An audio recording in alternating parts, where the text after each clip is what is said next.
اللهم صل على محمد وآل محمد.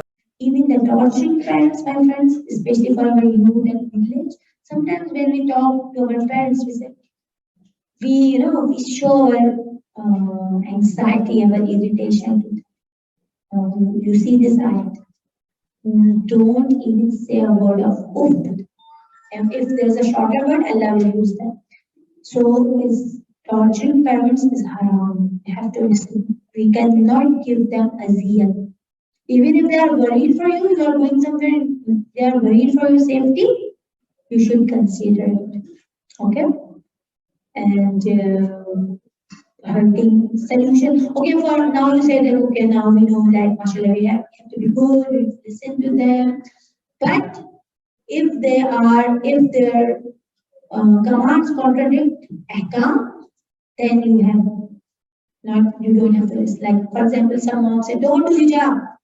Then do you have to listen or no? Anybody can tell? If your mom said don't do hijab, you have to listen to her or no? No, yeah. So I will show you this ayah. So we have to do itaat of parents, but if that itaat, this obedience contradict with Allah's wajibat or command, then you don't. But in other things, we have to listen. Maybe you are going on seaside, but she's worried.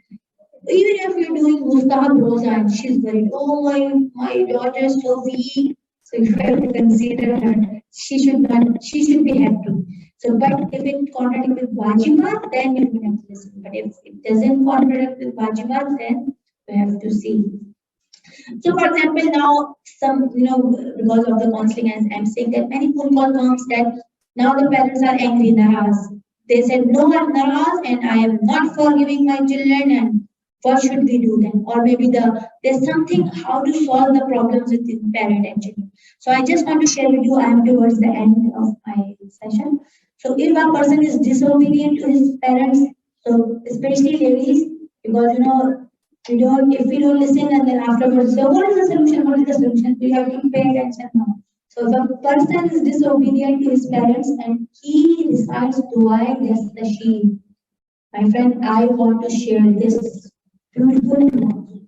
So when you go to your homework, okay, my friends, all age groups, your homework is this dua. What is the name of dua? Dua louder. Dua yastashir. If a person is disobedient or there's a problem, if the parents are not happy, children are not happy, and you have to solve the problem, even if it's in law or if a person is disobedient, then if you recite dua yastashir, he will be silent. Very good. Even after that, you can do it. And I will just quickly share some of the benefits. So I'm now summarizing. Okay, my friends, pay attention, and then we have this. I mentioned this quiz, the ceremony, the prize distribution. So just a little bit of your time. This is golden time. I'm summarizing.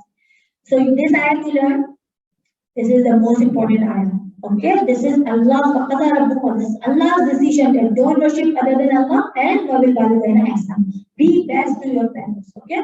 It means all your best in everything, behavior, your action, your etiquettes, everything will come. And now if God forbid if you done anything bad or if there's a problem which is not solving, today I will share with you the benefit of dua yastashir. Okay, so good dua. You can even recite this dua on behalf of someone else. For example, your friend said there's a problem, the parents are not happy with me, how can I solve it? So inshallah we will be solving this. So many children were disobedient to their parents in their lifetime. So just now consider 11 benefits. I go very quickly, but if you see the benefits, you will love this dua. And I'm sure when you recite it, it will solve all your problems. Just look, this is my last part, just look at the benefits of this dua. So Sayyid Ibn Taus in his book narrated that Maula Ali said that the messenger of Prophet Muhammad sallallahu alaihi wasallam teach me this dua. Sallu ala Muhammad wa ala Muhammad.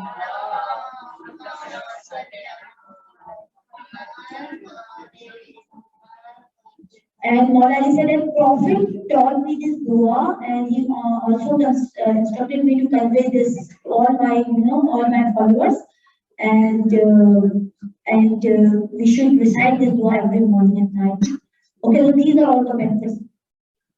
Who will recite have 11 benefits. No sooner he begins to recite it, Allah sends blessings and His mercy surrounds him. And peace and tranquility descend upon him. And one who recites 3 times, he desire all his hajat will be fulfilled, all those desires which are beneficial. Allah saves him from the torment of the grave. His mind open up new dimensions. The reciter of this dua will come on the day of resurrection, sitting on a white camel, and God will say, give him all the blessings and crowns. See, and this is a very small dua. You think it's a long, it's a very small dua. Then he will say to him that go to the place you want to stay. It cures insanity, even if it is recited before a man. It relieves the pain of a childbirth. But if it is recited before the expectant mother, if the parents read this dua, Allah will correct their affairs, do reconciliation between the family relation between children and parents. If recited on 40 Thursdays consecutively, Allah will correct his affairs. For him who recites it before going to sleep, Allah appoints 1,000 angels to pray for him till morning. Dua is the shield.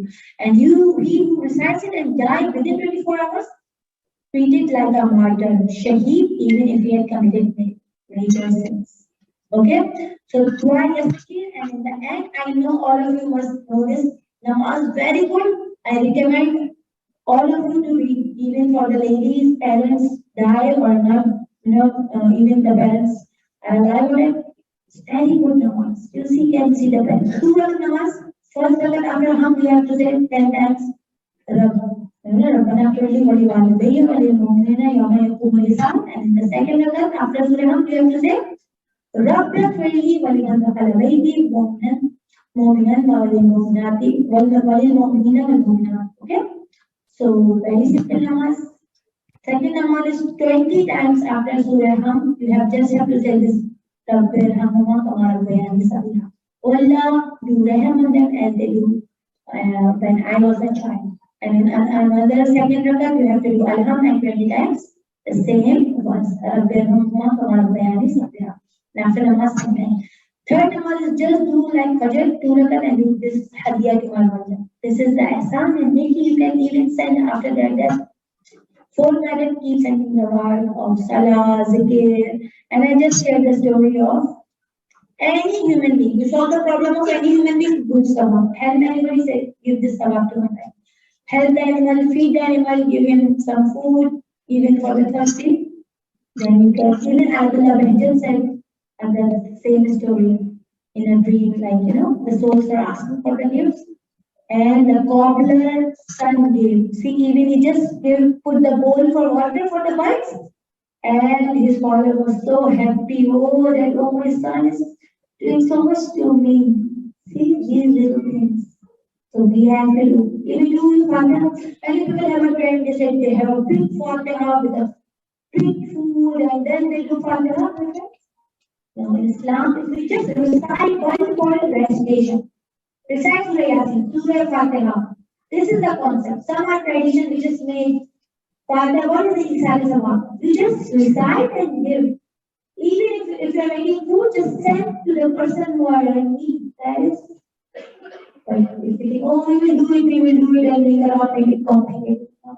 Shall I just want that read Quran, read Surah Fatiha, read 3 times Surah, this Fatiha is complete. But we make many things cultural. We think that before, not without a lot of food, we cannot do Fatiha. No, Fatiha is just Isali Sawab. اللهم صل على